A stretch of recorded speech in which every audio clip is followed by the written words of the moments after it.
heureux de vous accueillir si nombreux ce soir pour cette conférence qui porte sur l'astrologie. Le titre qui vous a sans doute attiré était ou est « Notre avenir est-il écrit dans les étoiles ?» J'ouvre la Bible, notre livre de référence, la parole de Dieu. Je l'ouvre dans le livre du Deutéronome, qui est le 5e, et nous y trouvons là le texte classique qui va nous intéresser tout spécialement. Dieu parle au peuple d'Israël qu'il a fait sortir de l'esclavage d'Égypte pour le conduire au pays promis. Remarquez qu'aujourd'hui encore, il appelle des hommes et des femmes, il les sauve en les arrachant, non pas à l'Égypte, mais à l'esclavage du péché, et il les conduit vers cette autre terre promise qu'est son royaume céleste. Mais dans cette marche vers le royaume, il y a des choses à apprendre, à conquérir, à délaisser, à maîtriser. Et dans ce chapitre 18 et au verset 9, je lis que « Lorsque tu seras entré dans le pays que l'Éternel ton Dieu te donne, tu n'apprendras pas à imiter les abominations de ces nations-là. Qu'on ne trouve chez toi personne qui fasse passer son fils ou sa fille par le feu, personne qui exerce le métier de devin, d'astrologue, d'augure, de magicien, d'enchanteur, personne qui consulte ceux qui évoquent les esprits ou disent la bonne aventure, personne qui interroge les morts, car quiconque fait ces choses est en abomination à l'Éternel. Et c'est à cause de ces abominations que l'Éternel ton Dieu va chasser ces nations devant toi. Tu seras, toi, entièrement à l'Éternel ton Dieu, car ces nations que tu chasseras écoutent les astrologues et les devins, mais à toi, l'Éternel ton Dieu ne te le permet pas.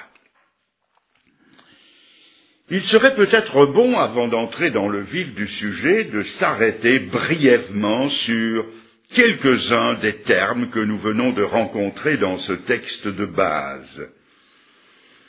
Il faudrait aussi dire que le texte que nous venons de lire est si clair que l'on pourrait se dire au revoir. Que dire de plus qu'expliquer que nous n'aurions pas compris? Mais nous allons quand même voir ces propositions au fur et à mesure qu'elles nous sont présentées. Tout d'abord, je trouve le mot « augure ». Les augures peuvent revêtir des formes anodines, au point qu'il est parfois difficile de les reconnaître, comme par exemple estimer que de la pluie par un jour de noces, c'est un signe de fortune. Des ciseaux qui se plantent en tombant, c'est le signe d'une visite. Un chat noir croisé sur la route serait signe de malheur. Ou encore, araignée du soir, espoir. Briser un miroir, signe de malheur. Prêter un sens à ces choses, c'est déjà se mettre sous le jugement divin, car Dieu a ces choses en horreur. Après les augures, nous trouvons les enchantements. Les enchantements, ce sont des charmes, des gris-gris, talismans, amulettes, des actes faits pour conjurer ou jeter un sort, pour appeler la santé ou le bonheur, comme par exemple des objets mis sous l'oreiller, même une Bible, pour garder le petit de la rougeole ou de la coqueluche, un fer à cheval accroché au mur pour porte-bonheur, un vœu fait au passage d'une étoile filante, ou bien croiser les doigts ou toucher du bois lorsqu'on a dit quelque chose d'important. Revenir sur ses pas quand on a trébuché. Écrire des lettres, entre guillemets, des chaînes de prière, persuadé qu'arrêter la chaîne porte malheur. Craindre d'ouvrir un parapluie dans la maison, ou de mettre un lit avec les pieds vers la porte. Et dans le domaine de la santé, porter des boucles d'oreilles contre l'affection des yeux, se mettre un fil autour de la jambe, porter des bagues magnétiques, avoir un oignon ou une carotte en poche contre les rhumatismes, enfoncer un clou dans le cadre d'une porte contre le mal de dents. Vous souriez. Ce sont là des pratiques si courantes qu'on ne pense pas violer un des commandements de Dieu, alors qu'on viole le premier qui est le plus grand. Tu craindras l'Éternel et tu le serviras lui seul. Ce sont là des choses que Dieu condamne avec sévérité. Venons-en maintenant à notre sujet principal, l'astrologie. Dès les temps les plus reculés, l'homme a toujours été préoccupé par les mystères qui l'entouraient, et il a instinctivement levé les yeux vers le ciel.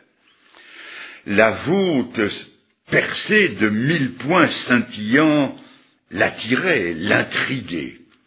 C'est ainsi, tout simplement en levant les yeux, qu'a débuté l'astrologie. Il n'y a aucune comparaison possible entre ce qu'elle était et ce qu'elle est devenue. La différence se situe entre deux mots qui ont presque la même consonance, astronomie et astrologie, mais la distance entre les deux est énorme. Les étoiles filantes étaient-elles des signes à comprendre et à interpréter? Les sentinelles de la nuit ont souvent dû se poser la question. Les mages de Babylone ont été les premiers à dresser les cartes de cet autre monde qu'était le ciel. Notez qu'il n'y a aucun mal en soi à regarder le ciel et à l'étudier. Mais le prophète nous dit, le prophète Ésaïe dans son chapitre 5, « Malheur à celui qui change le bien en mal ou le mal en bien ». Et l'astrologie a rapidement dévié, elle a même dérapé. 3 choses sont venues se greffer sur les cartes du ciel, l'astrologie météorologique, l'astrologie médicale et l'astrologie judiciaire. Je passe très rapidement sur les 2 premières. D'abord, l'astrologie météorologique. Des initiés ont publié les premiers almanachs, et ils ont étonné les simples en prédisant les saisons, le temps et les éclipses. Les navigateurs d'autrefois, hautement tributaires du temps et des vents, consultaient le ciel pour deviner par avance le temps qu'il ferait. Non pas le ciel des nuages, mais le ciel des étoiles. Deuxièmement, aussi rapidement, l'astrologie médicale. Si les étoiles avaient une influence sur les saisons, sur le temps, le vent, la pluie, la sécheresse ou la température, pourquoi n'en auraient-elles pas sur la santé? C'est ainsi que des charlatans avisés manipulèrent leurs connaissances en les mêlant aux secrets insondables du scintillement des étoiles. Avec leurs herbes médicinales, ils vendaient, vous allez reconnaître la formule, ils vendaient la foi de bon augure, qui, en rassurant, facilitait la guérison. Le filon du ciel était trop précieux pour ne pas être exploité sans vergogne par ceux qui vivent de l'inquiétude des âmes désemparées. Et troisièmement, nous arrivons à l'astrologie judiciaire, appelée telle, celle qui nous intéresse plus particulièrement. C'est celle qui apprécie les chances, que je mets entre guillemets. Cette astrologie prétend expliquer et orienter la vie des gens d'après le mouvement des étoiles. C'est ainsi qu'on a découpé le ciel visible en 12 portions. Mais, première faille de taille dans la chance, toutes les étoiles de l'hémisphère austral furent oubliées. elles n'existent nulle part dans les cartes astrologiques. Et pourtant, elles sont là, au-dessus de la tête des Australiens, des Sud-Africains et des Sud-Américains, qui n'ont pas du tout le même ciel que le nôtre. On découpa donc le ciel visible en 12 portions, et on y introduisit le Soleil, la Lune et 5 planètes au lieu des 8 qui existent. C'est ainsi qu'ont été créés les signes symboliques dits du zodiaque. Comment ont-ils été imaginés? En enfermant des groupes d'étoiles dans des dessins figuratifs purement imaginaires. Alors je répète, en enfermant des groupes d'étoiles dans des dessins figuratifs purement imaginaires. Telle est l'origine babylonienne et païenne du zodiaque, que le soleil semble parcourir en un an, mais qu'en réalité, il ne parcourt pas. L'astrologie, est-ce que c'est sérieux? C'est la première question qui se pose. Le café que je bois le matin peut être sérieusement bon ou mauvais. Mais que mon avenir soit écrit dans le marc de café, ça, ce n'est pas sérieux. Les cartes astrologiques primitives sont peut-être de la belle ouvrage, comme on dit, je veux bien. Mais que ma destinée y soit écrite, ça, ce n'est pas sérieux. Du reste, tout le système astrologique du ciel est scientifiquement faux. Rien n'est demeuré fixe dans l'immense mécanique céleste, tout a évolué, plus rien n'est semblable à la carte astrologique initiale, cependant elle est toujours employée par les astrologues modernes. Un enfant de 7 ans sait aujourd'hui que le soleil ne tourne pas autour de la Terre, mais bien l'inverse. L'astrologie travaille imperturbablement sur la notion du soleil qui tourne autour de la Terre. Et puis, le ciel n'est pas plat comme le supposaient les astrologues qui ont établi la carte divinatoire du ciel. Les astres qui se croisent, pour employer leur jargon, sont en réalité à des distances inimaginables les uns des autres. Contrairement aux affirmations de l'astrologie, les astres stationnaires ou rétrogrades n'existent pas. En plus, les 3 planètes Uranus, Neptune et Pluton ne figurent pas sur la carte astrologique. Et c'est à l'astrologie qu'on se fie pour guider sa vie. Et puis, qui a décidé que telle ou telle conjonction d'étoiles était favorable ou défavorable?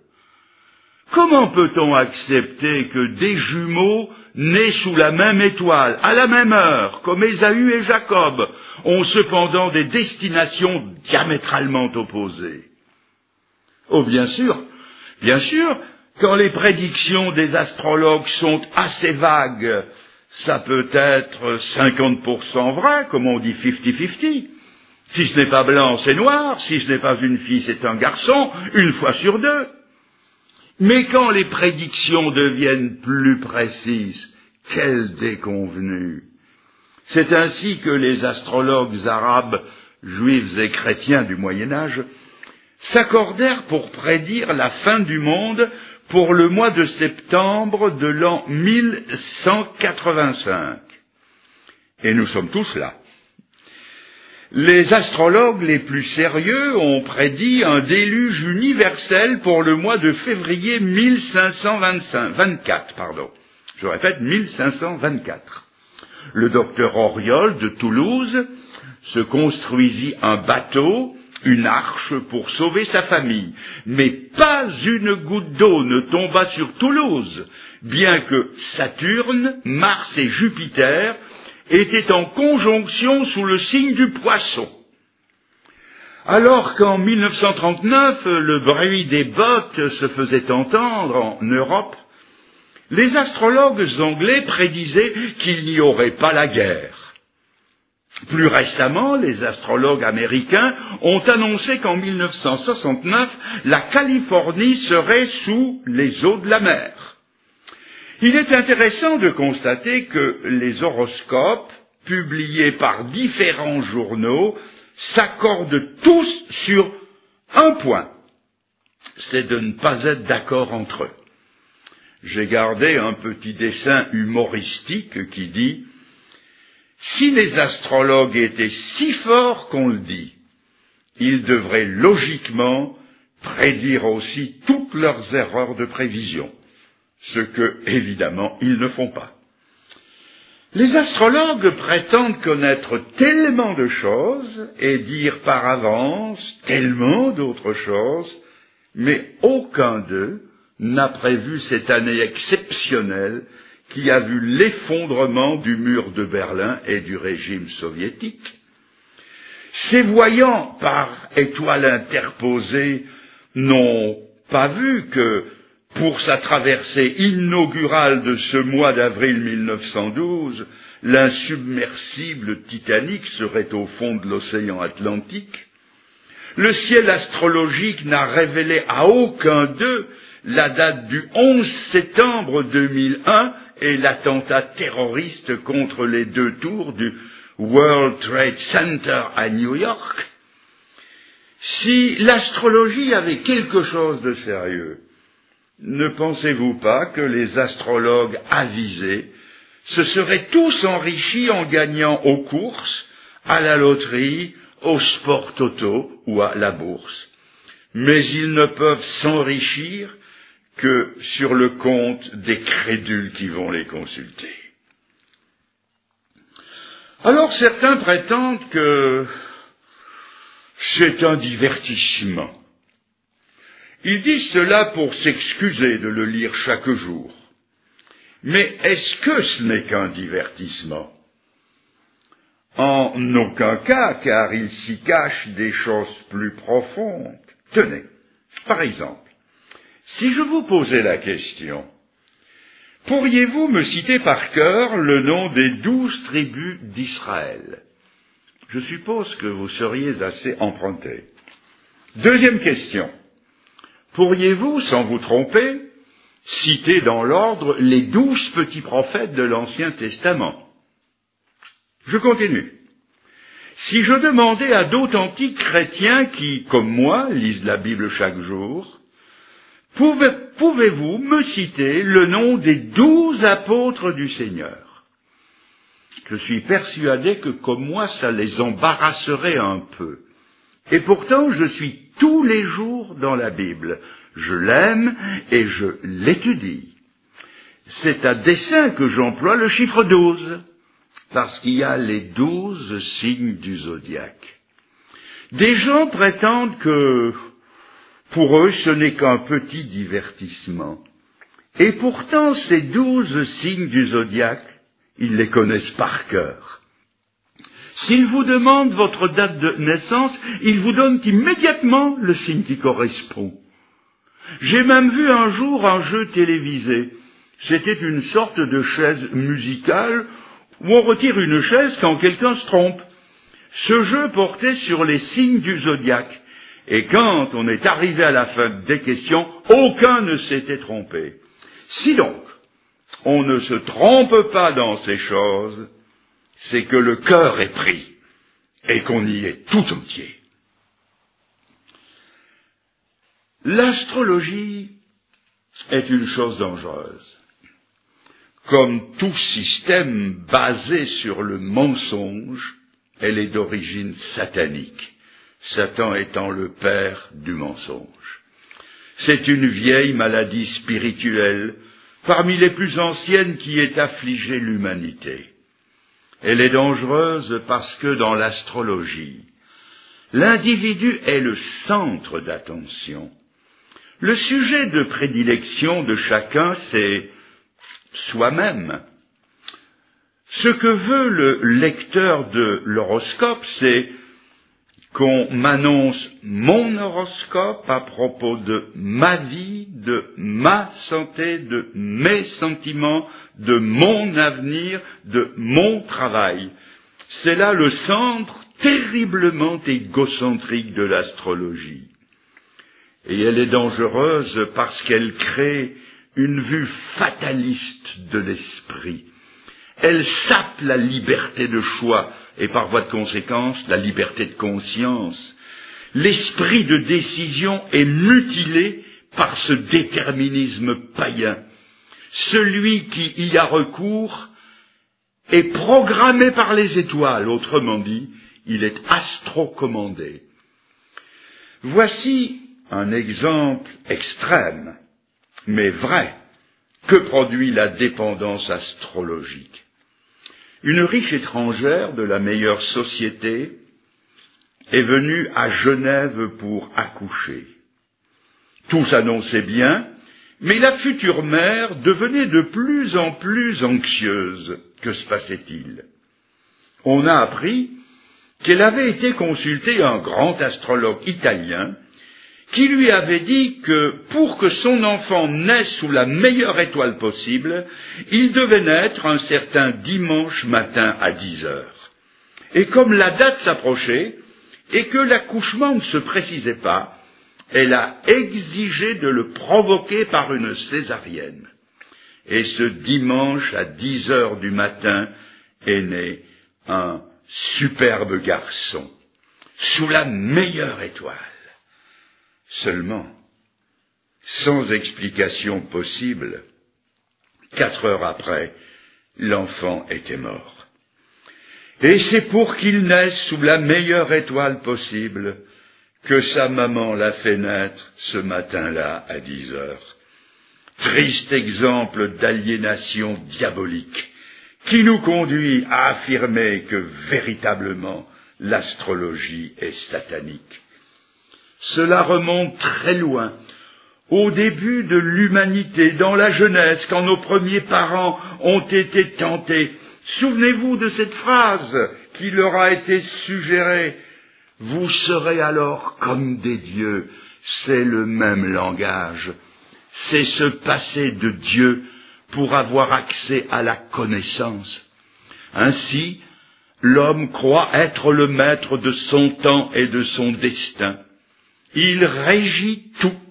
Il n'y a plus de place pour Dieu. Ceux qui flirtent avec l'astrologie ou qui sourient de ces choses ne devraient pas oublier que lire l'horoscope, c'est aller consulter l'adversaire de Dieu pour sa vie. C'est la parole de l'adversaire contre la parole de Dieu. Quelqu'un pensera que j'ai employé des mots extrêmes, diaboliques, sataniques. Mais en quoi l'astrologie aurait-elle ce caractère?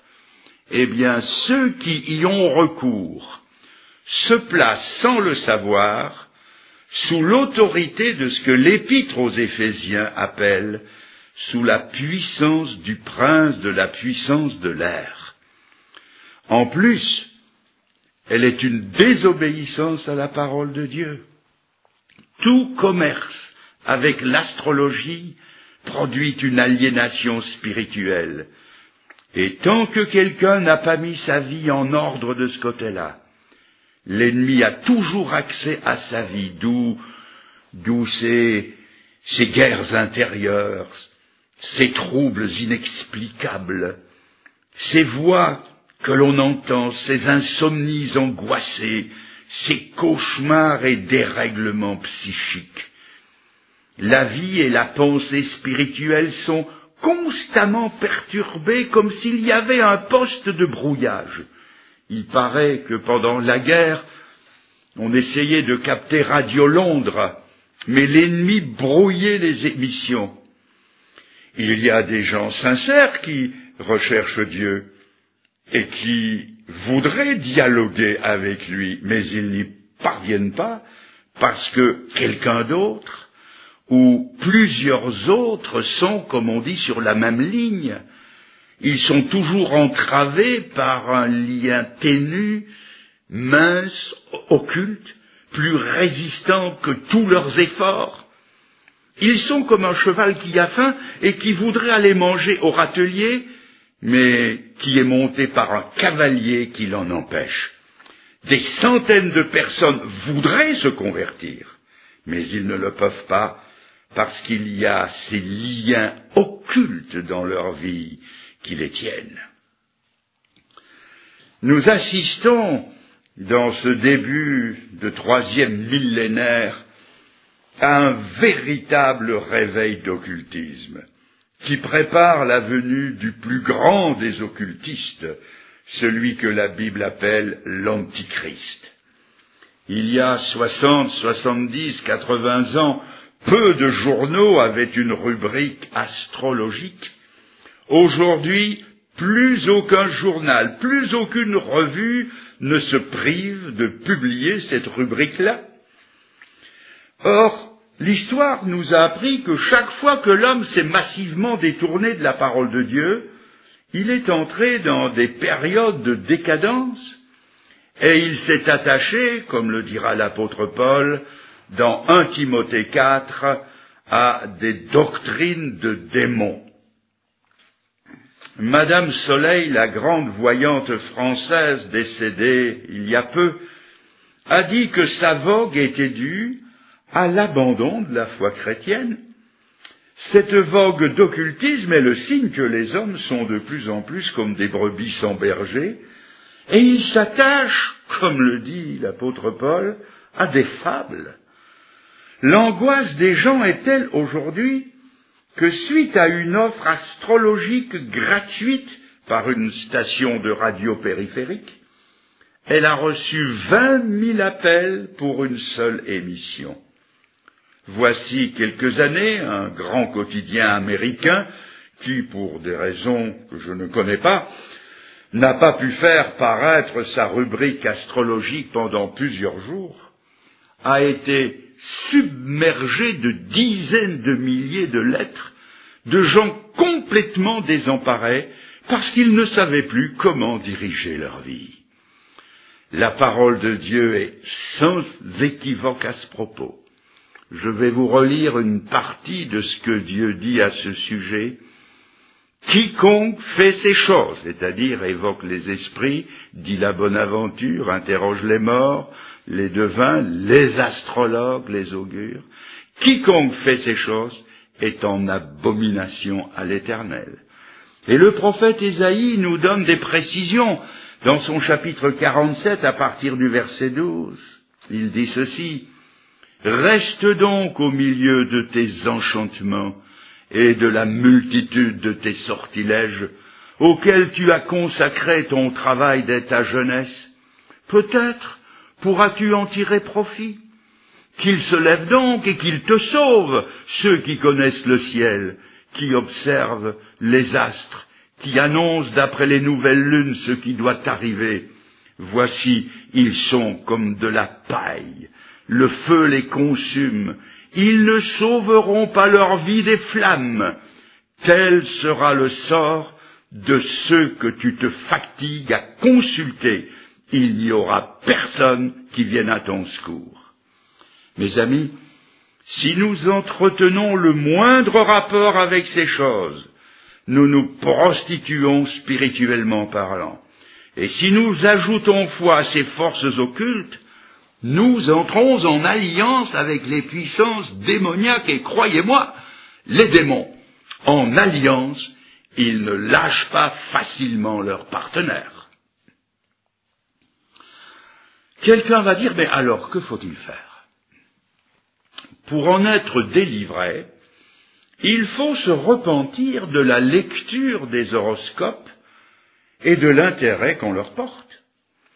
Il faut s'en repentir comme on se repentirait de tout autre péché, comme on se repentirait d'un esprit de mensonge et de fabulation, comme on se repentirait de vol ou de blasphème, de langage déplacé, de convoitise, d'immoralité, ou de tout ce qui est contraire à la volonté de Dieu. Il faut s'en repentir. Il faut l'appeler par son nom et renoncer personnellement et ouvertement à tous ces liens d'occultisme.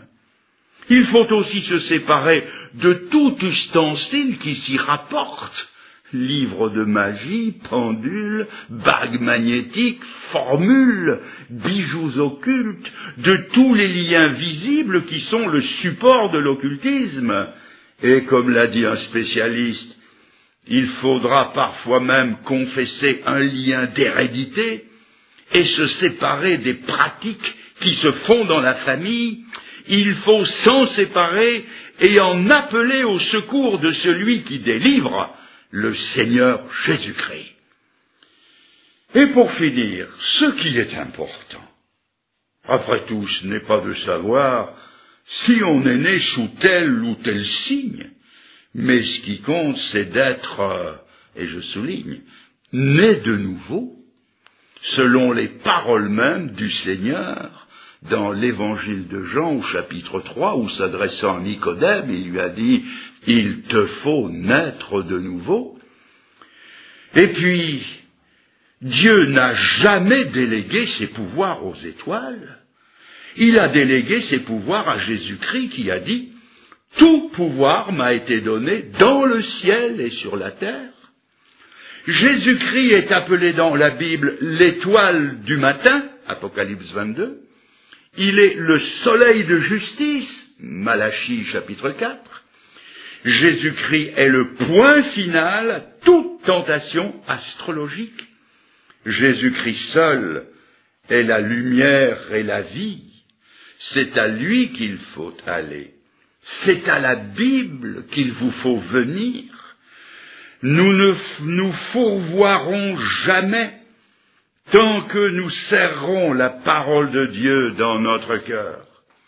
Dans le psaume 31 et au verset 16, il y a un beau verset qui dit ceci, et je vais me permettre de le dire 2 fois. Mes destinées sont dans ta main.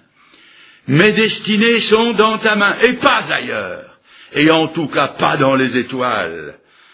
J'aimerais maintenant, juste avant de finir, vous dire ceci. Jamais, vous entendez? Jamais. Jamais les étoiles de l'horoscope ne vous raconteront la plus belle histoire du monde qui est révélée dans les évangiles. Jamais les étoiles ne vous parleront de l'étoile de Noël. Jamais les étoiles ne vous parleront de vos péchés, ni du besoin de vous repentir. Jamais elles ne vous parleront de la grâce de Dieu pour le pécheur. Jamais les étoiles ne vous diront comment vous pouvez être sauvés. Jamais elles ne vous dévoileront quoi que ce soit sur l'au-delà. Jamais les étoiles ne vous diront qu'il y a un enfer à éviter et un paradis à saisir. Jamais les étoiles ne vous parleront de l'espérance ni de l'assurance de la vie éternelle. Jamais elles ne vous conduiront au crucifié du calvaire. Jamais elles ne vous diront que le sang de Jésus-Christ nous purifie de tout péché. Jamais les étoiles ne vous diront qu'il est vivant aujourd'hui et qu'il va revenir bientôt. Jamais, jamais, jamais. Seule la parole de Dieu nous le révèle. Mes amis, il n'y a qu'une vérité. Il n'y a qu'une vie. Et c'est Jésus-Christ qui le dit, je suis le chemin, la vérité et la vie. Il a regardé ses contemporains dans le blanc des yeux et il leur a dit, celui qui m'a vu a vu le Père. Cela, les étoiles, l'horoscope, l'occultisme, jamais ne vous le feront connaître. La Bible nous dit qu'en Jésus seul sont cachés les trésors de la sagesse et de la science. Si donc vous voulez être sauvés, libérés, avoir toutes les certitudes que promet la parole de Dieu, c'est à Jésus-Christ qu'il faut venir. L'apôtre Pierre l'avait bien compris. Aussi nous a-t-il dit dans son fameux discours d'Acte 4, « Sous le ciel, il ne nous a été donné aucun autre nom par lequel nous puissions être sauvés, le nom de Jésus. » Jusqu'ici, je l'admets, j'ai parlé assez négativement. Parce que la Bible est négative de A jusqu'à Z quand elle parle du péché. Et l'occultisme est une forme du péché tellement négative que Dieu ne pouvait que se prononcer contre dès le début. Mais il nous fait entendre une autre voix entièrement positive, celle-là, celle de son propre Fils. Et cette voix qui ne vient pas des étoiles, mais de sa propre bouche, dit qu'il peut entrer dans notre vie. Il peut, lui, Jésus, entrer dans votre cœur. Combien de fois n'ai-je pas dit à mes auditeurs, ne me demandez pas de vous expliquer comment cette irruption divine dans une vie peut se faire. Ne me demandez pas non plus comment les ondes invisibles peuvent entrer dans un transistor et se mettre à parler et à chanter. Je ne peux pas l'expliquer, mais je sais que quand on prend la bonne longueur d'onde, tout à coup, ça parle et ça chante. Et je sais que Dieu est plus grand que les ondes, et que ce Dieu invisible, par son Saint-Esprit, peut entrer dans votre vie. Il peut mettre une nouvelle vibration dans votre âme et de nouveaux sentiments dans votre cœur. Il peut faire de vous quelqu'un d'autre. Vous n'aurez plus jamais à être guidé par les propos menteurs des hommes ou des étoiles, mais, comme il l'a promis, il vous conduira dans toute la vérité. L'un de mes titres de conférence, c'est « La Bible, le livre qui n'a jamais trompé personne ». Dans la Bible, c'est Dieu qui parle. Il est le Dieu qui condamne le péché, mais qui aime le pécheur, et qui a tout fait pour que chacun d'entre nous terminions dans son ciel et pour l'éternité. Ça, c'est l'amour de Dieu. Il devrait nous punir, il devrait nous condamner, il en a tous les droits. Mais au lieu de cela, il descend du ciel. Il vient se présenter à la barre du jugement, à notre place. Et là même où nous avons offensé sa sainte loi qui réclame la mort, il se présente dans la personne de Jésus-Christ et il reçoit la mort de plein fouet pour que nous ne la subissions pas. Ça, c'est l'amour de Dieu. La Bible dit que Dieu a tant aimé le monde qu'il a donné son Fils unique.